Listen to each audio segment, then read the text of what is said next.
आप सभी का स्वागत है हमारे YouTube चैनल पर। आज हम लोग पढ़ेंगे जयशंकर प्रसाद जी का जीवन परिचय, जो कि कक्षा 12 में गीत और श्रद्धा मनो शीर्षक के अंतर्गत पूछा जाता है। और कक्षा 10 में भी जयशंकर प्रसाद जी का जीवन परिचय पूछा जाता है, जो कि ममता पाठ के लेखक के रूप में है। तो कक्षा 10 और कक्षा 12 इन दोनों ही कक्षाओं की दृष्टि से जयशंकर प्रसाद जी का जो जीवन परिचय है वह बहुत महत्वपूर्ण हो जाता है। और उनकी रचनाएं, उनके जीवन के बारे में बहुत सारे प्रश्न पूछे जाते हैं। इनकी रचनाएं भी बहुत ज़्यादा महत्वपूर्ण हैं जो कि पूछी जाती हैं। तो आइए हम सब आज पढ़ेंगे जयशंकर प्रसाद जी के जीवन के बारे में। तो जयशंकर प्रसाद जी का जन्म काशी के प्रतिष्ठित वैश्य परिवार में माघ शुक्ल 10वीं संवत 1945 विक्रम में, कह सकते हैं सन 1889 ईस्वी में हुआ था। इनके पिता का नाम देवी प्रसाद था। ये तंबाकू के एक प्रसिद्ध व्यापारी थे। बचपन में ही पिता की मृत्यु हो जाने से इनकी प्रारंभिक शिक्षा घर पर ही हुई। घर पर ही इन्होंने हिंदी, अंग्रेजी, संस्कृत, उर्दू, फारसी का गहन अध्ययन किया। ये बड़े ही मिलनसार, हंसमुख तथा सरल स्वभाव के थे।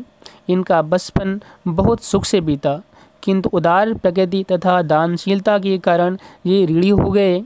अपनी पैतृक संपत्ति का कुछ भाग बेचकर इन्होंने ऋण से छुटकारा पाया। अपने जीवन में इन्होंने कभी अपने व्यवसाय की ओर ध्यान नहीं दिया। परिणाम स्वरूप इनकी आर्थिक स्थिति बिगड़ती गई और चिंताओं ने इन्हें घेर लिया।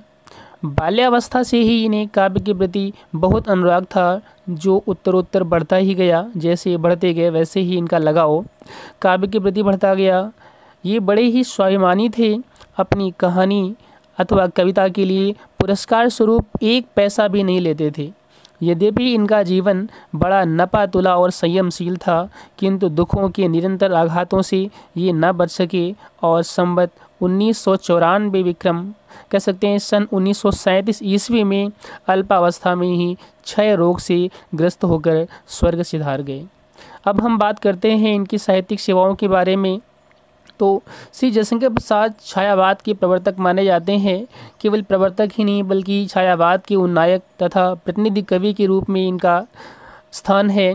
साथ ही एक नाटककार, कथाकार, उपन्यासकार भी रहे हैं। ये विशुद्ध मानवतावादी दृष्टिकोण वाले थे।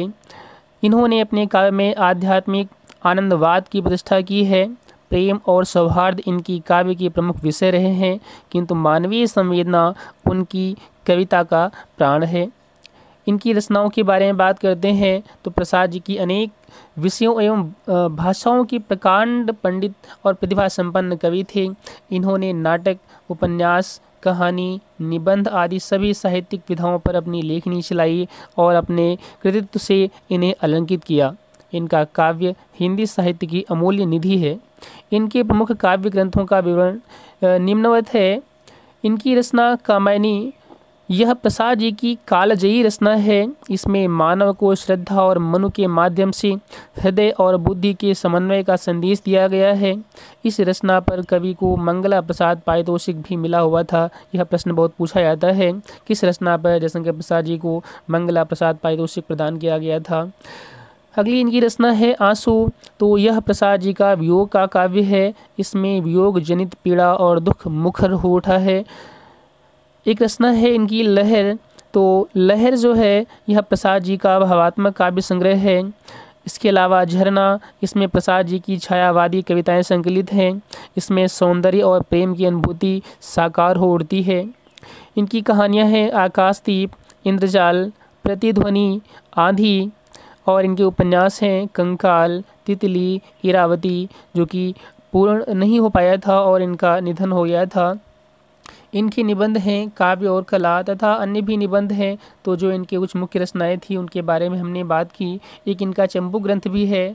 चंपू ग्रंथ उन्हें कहते हैं जो गद्य और पद्य दोनों मिश्रित होता है, उसे चंपू ग्रंथ कहते हैं। तो इनका एक चंपू ग्रंथ है प्रेम राजे।